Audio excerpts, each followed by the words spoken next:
got the right thing.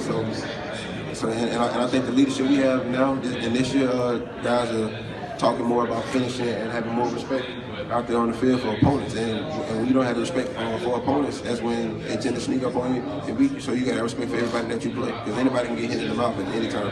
The issue last year was there some leadership, that there wasn't as much local leadership last year? Yeah, so, to a certain extent, there's a lot of guys that talk the talk, but also they walk the walk. And when that's the problem, that's when your teammates don't really look up to you if you're not doing the necessary things that you have to do.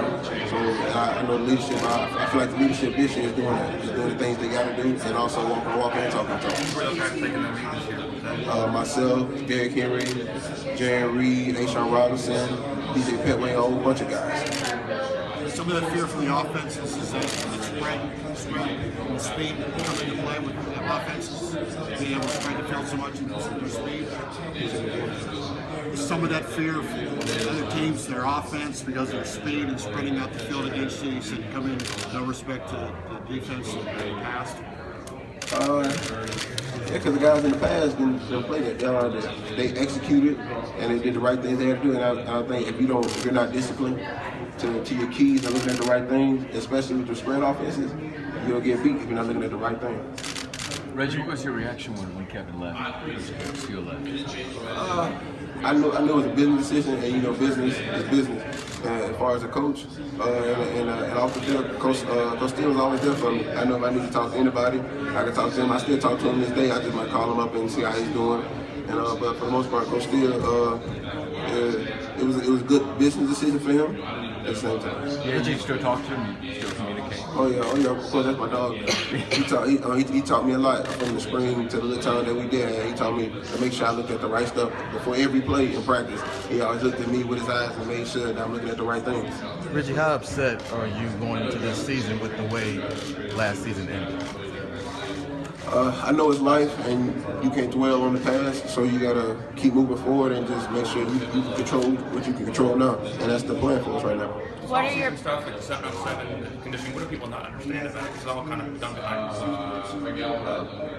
I like 7-on-7, but it really doesn't portray to the linebacker. Like the linebacker, we gotta be in our drops and all that, but like far as the up front, like it doesn't really portray to me, because I can't really put my hands on the guys or anything like we don't got pads on. But until we get the pads on, that's really we see what type of guys we're dealing with. A lot of guys can play 7-on-7. Anybody can go over anybody and make a play, but it's when that guy is really pushing up on you, you got them pads on, and he's locking up with you in that jersey. That's when we see what type of guy you're really dealing with on the field. Reggie, did you see the summer? Has he just seen around international girls?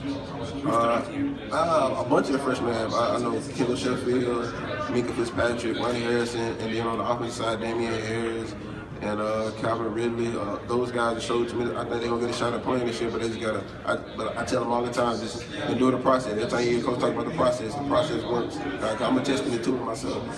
It took me a couple years to finally understand what coach was really talking about, and when I understand what he was talking about, everything started to. I started to see everything clearer and better. Those guys that impress you? That they come to work every day.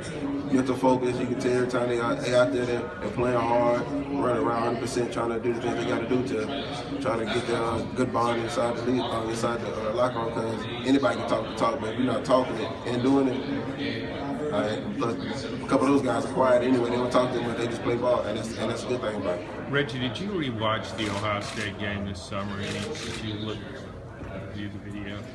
No, not really. People might text me and say it's on TV, but I really don't try to dwell on the past. I just try to stay forward and be where my feet are. I can't worry about the past. We lost.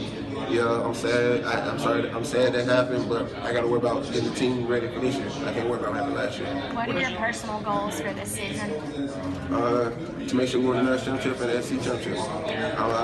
That individual accolades, that's very fine, but I'm all about the team. Because together we achieve more. So that's what I'm about. Reggie, I know it's 3 games. Is that one of you guys who running circles they got you all together?